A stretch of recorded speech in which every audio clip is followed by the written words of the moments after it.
Alright YouTube, this is 2 Cent back with my 2 cents on OCTOPATH TRAVELER, and we're about a week into the game and we know that there's going to be some units dropping here, and we're going to take a kind of a little sneak peek at Haanit. She was the first unit over in the other versions of the game, so I'm thinking she's going to be first over here for us, but who knows, they did throw Tressa at release and she wasn't out until way later, so this video hopefully will be useful for you within the next couple days. If not, you're going to have to wait a couple more banners and see when she does come out.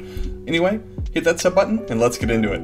Alright, first thing I want to get into is Haanit definitely looks good, and if you're just in for the look and the aesthetic of the units, then you don't need to watch the rest of this. Just go ahead and decide to pull forward. That's on you. So, but if you're looking a little bit more, here's some stats for her. I think the attack on this is pretty good. Also, her speed isn't too bad. Defenses are a little low, and the crit's a little bit lower. So keep that in mind when you're looking at her. She is part of the fame sort of path.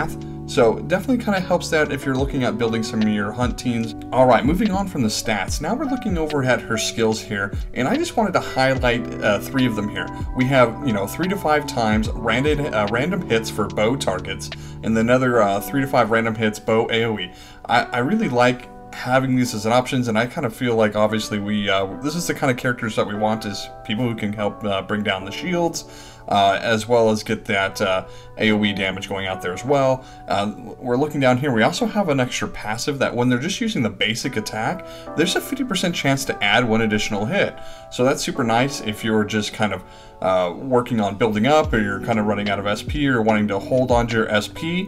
We do have the ability to have some finishers here. It's not highlighted, but we do have guaranteed critical hits on decent power hits. So if you're just kind of working on getting that down while saving up, and then bam, you can hit them with the nice kind of finisher there. So I am definitely going to give this a plus up for her on the kit piece here. But let's see how she kind of compares over with our bow user that we have already. Alright, so here's Scarecrow Stats, and the green arrows indicate that Haanit actually has higher amounts of those stats than Scarecrow does. So we're looking at HP, attack, defense, and speed. That's all great, except her crit is considerably lower, and so that could affect the overall sort of damage output. Another thing I want to point out is when we're looking at Scarecrow's kit, he has access to a 4-hit wind random target and a 4-hit bow AoE ability, and I'm just looking at that and saying, you know what? I like the idea of having 2 birds with 1 stone. Somebody who can kind of help break the wind, and somebody who can help break bow. And so Scarecrow's definitely got some really good uses in that department. So let's keep that in mind when we're looking at whether or not we want to, pull and have to level up a brand new 5-star character and input resources into them. So, should you pull? Well, if you're looking for a waifu, definitely.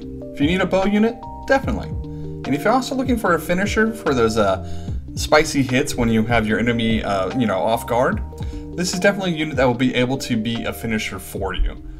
Anyway, that's been my 2 cents.